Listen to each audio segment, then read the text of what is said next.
Just when you thought the Senate might be doing its job, guess what? Well, it didn't. As you know, the Senate hasn't passed a budget in almost 3 years, but today Senate Democrats promised a markup. Sounds like progress, right?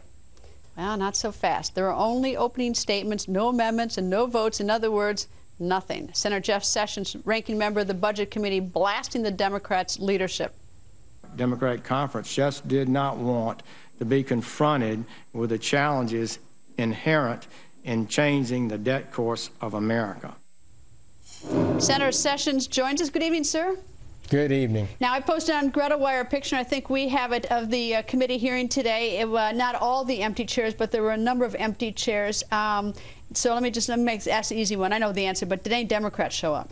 Not many. They came and went, but I was real proud of the Republicans. They were there virtually the entire time, made some wonderful remarks, and raised the fundamental question of the statutory requirement, in addition to the moral requirement, to pass a budget, to lay out a plan for the future.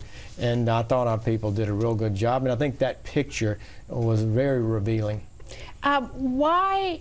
So there was no markup today, right? There was no markup. Okay. Senator Conrad had promised to do so, even though we knew it was contrary to what Senator Reid had said.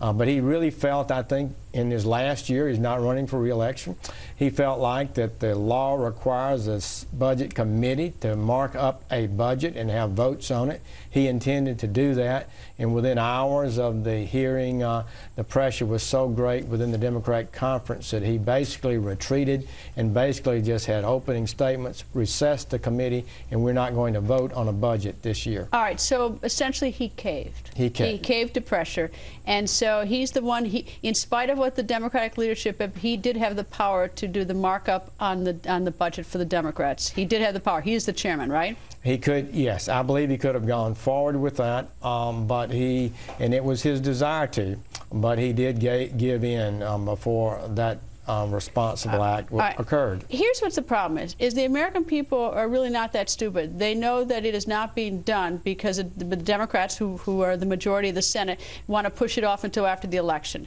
because they don't want to face, they don't want to own up to the problems and to the controversy and the hard choices of the American people.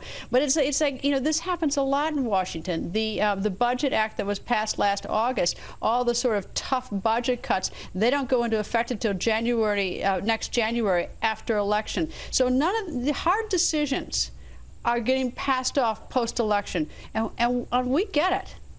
I think the American people do get it, and it's a shameful thing.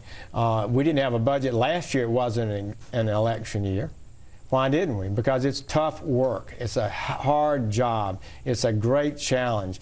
But as Kelly Ayotte said today, she came here, 2 young children, to do something about the financial condition of this country. She's prepared to take votes, tough votes, any kind of votes. We need to change the debt course of America.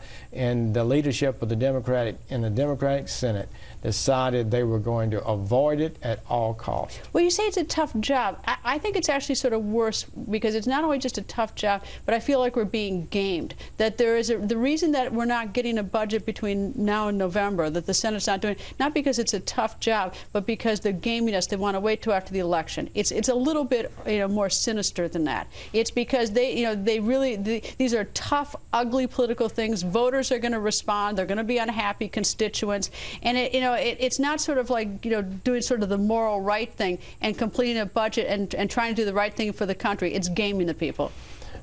I think that's true, and I know it may be seen as partisan, but I truly believe the President decided not long after the Simpson-Bowles Commission met that he was not going to take tough decisions on tough spending issues. Harry Reid decided the same thing.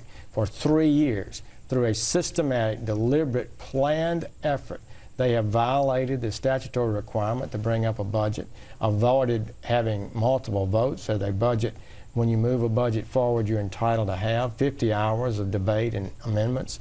And it is kind of a sad thing, frankly, that but the House, you have to give Paul Ryan and his team in the House, they did it. Yeah, they laid out a tough budget. So it's the Senate that, really the Senate Democratic leadership overruled Senator Conrad, who was trying to do the right thing. No, he didn't try to do the right thing because he caved.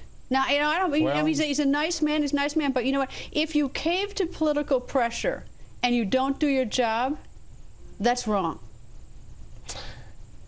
Isn't it? How can I argue with that? Okay. I think you're right, and I think had he really gone public with it, I believe they would have backed down and allowed him to go and forward. he would be a hero. And I'm not. Look, I'm not saying that Paul Ryan's budget is great. I might not like it at all. But the Democrats, I mean, the Republicans in the Senate, the Democrats in the Senate rather, have stopped any chance of any discussion by not doing the markup. That's correct, no doubt. Senator, thank you. Always nice to see you. Greta, good to be with you.